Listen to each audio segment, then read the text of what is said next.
CNBC-TV18 Weekender. Hello and welcome to The Weekender. I am Manisha Gupta.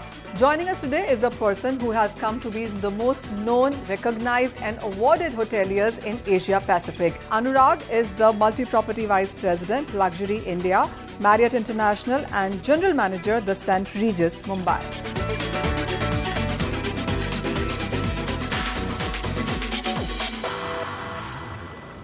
Anuraag, hi. Thank you so much for joining us today. You've come to be recognized as one of the most known, awarded hotelier around. What has been the mantra of all of this achievement? Thank you. Thank you so much. I think mantra is probably I kind of set high targets for myself and my team and try my best along with the teams to aspire and achieve them. That's kind of worked well. There's no shortcut to success. So, before we talk more about St Regis or the hospitality industry in India, tell us on how your journey has been. Well, I'm a product from IHM Pusa from New Delhi, and then I started a few years. I worked for the Oberoi hotels, which are very good for me in terms of understanding luxury, quality and standards.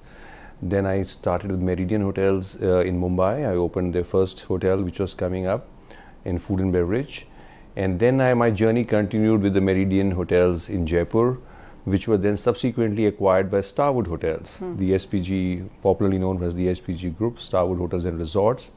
So I moved within India with Starwood Hotels. I came to Royal Meridian Mumbai, then I moved to the Westin in Pune, and then from there I moved to the Westin Mumbai, where I got my area role, where I was responsible for 12 hotels, upper upscale, luxury, mid-scales across 6 cities in India actually.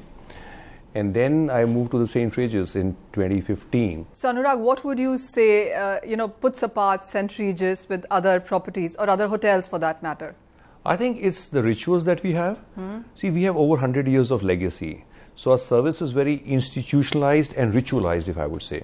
Our butler services is unique in the sense that we came up with the butler services globally. So our butler is there for every room. Secondly, we have those rituals like champagne sabering. We have the afternoon tea ritual that we serve in a drawing room. So like that, we have our rituals, and then we also have aficionado programs. Like we have, the speed and sport. So we partner with polo events. We do a big major polo event every year, wherein we invite 2 teams and we call the guilty of the society and do this big event. So St Regis is all steeped in heritage, history, and that's where a luxury quotient comes from. So, I'm assuming a lot of people give you their feedback. Which has been the best for you? As in I think the best feedback that really makes my day is when our guests, they remember the names of our associates and they talk about what difference did that particular associate make to their stay. It's like it really empowers and encourages us, all of us. You've rebranded quite a bit of hotels. Right. Which one? And they all have been success stories. Yes. Which one would you say has given you the max satisfaction? This one, the St Regis Mumbai. Incidentally, because we came in when it was not branded at all and it was being managed by the ownership. And the best and most satisfying thing was that we hit the ground running. We were able to rebrand in 120 days. Dot on time on 1st September 2016 when most of these projects they get delayed, but we were like bang on time. And as I said, we did almost 34% growth in our RevPAR in year 1. Okay, the base wasn't very high to begin with, but nonetheless we set ourselves up like for a very strong foundation year to build further on 2016 and 2017 thereon. So this has been the most challenging and yet the most gratifying conversion. Not just that St Regis is known as the tallest hotel building in India, but it clearly has set standards for others. How would you look at the market share that you stand on right now when it comes to this property and within Mumbai and outside as well? Market share, we are currently market leaders. We use a tool, a report called STR. So we are number 1 on the STR year to date, and we are hoping to end the year on the same position. So and we have grown almost 23% over last year in terms of a market share, which includes both occupancy and ADR. And is that sustainable as you go ahead? So we're definitely hoping that it's going to be sustainable, maybe not 23% year on year, but definitely high double digits.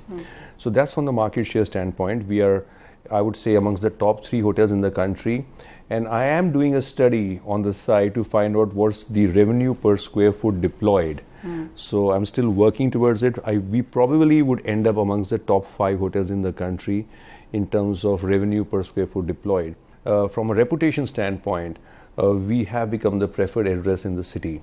Most of the events, whether it's Bollywood or corporate events or global CEOs coming or heads of state coming, we are kind of the first port of call, and that's a high benchmark for us to maintain and a very high standards for us to maintain and sustain year on year. What kind of people actually have come to the hotel? What has been the best experience? Oh, there have been a few. I mean, I can kind of slot them into different brackets. So if I go into Bollywood, I mean, from lots of A category A-listers, you'll probably find the movers and shakers every Friday afternoon or Saturday in a Silo or Luna, which is our latest club, and or dining in Gupta or by the Mekong. So we are in like a very eclectic and very popular F&B.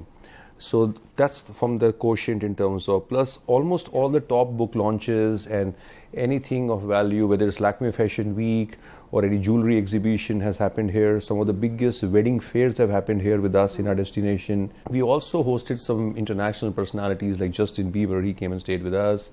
The big show that we have, and we're having a few other celebrity people from, we had Vin Diesel who came. So everything that you could think of in terms of delegations, heads of states delegations, some prime minister delegations have all come and used us. So, just coming to the finances part of it yet again, how do you see the hospitality industry in the Indian markets right now? I mean, we've seen most of the hotel stocks do quite well for themselves in last many months, years actually, and it only has grown on the higher side. How do you look at the industry in sense of the kind of tax changes that we have seen? The demand and supply earlier have kind of evened off, and the demand is now growing. And all these impacts of demonetization, the GST, have created a positive buzz about India. We see a lot more corporate travel happening in the recent, just to categorize it yet again, is it more India-centric market share that you're looking at, or is it also the inbound traffic that you see growing in the years? Both. Okay. So India still remains our number one segment for almost 45%, but that means almost 55% of our business is from outside India. So we see all those segments growing for us. We see our rates increasing, and business to India, with the ease of doing business in India and the positive publicity and marketing that's happening around it, with the synchronization of the Aadhaar card and the kind of transparency in the whole system and the whole government machinery, we only hear positive things, and we remain quite optimistic about what the future has in store for us. The other people I have been talking about in the entertainment industry haven't really been very happy or positive about the tax changes that we've seen. Has it hit you in any sense? I don't think we have been adversely affected. Okay. So initially there was a lot of apprehension that a catering business or food and beverage business would get affected negatively. And there were a few weeks of anxiety, if I may be honest enough. But then we saw the way the recovery happened, and the way the entire India became digital, literally like this. How would you say the competition is between, as you said, the demand and supply in some sense seems to be, plateauing or petering in that sense. Do you see other more properties coming in? Because that clearly seems to be on anvil. Overall, if you say India is still an under-branded and under-hoteled country, we probably have 170,000 odd rooms in the branded and structured space, which probably would be still lower than what you would have in New York or any other established city in the world. So, and yet with the advance in the economy and more airports being built up, more resources being deployed on infrastructure, with more projects coming up in tier 2, tier 3 cities, I definitely feel that in the next 3 to 5 years, we should see a second wave of hotel investments coming up. But what we know for sure, that there is a plan to grow. There is a plan to grow, and there are 2 Ritz-Carltons that we are coming up. We already have a very successful operating Ritz-Carlton operating in Bangalore.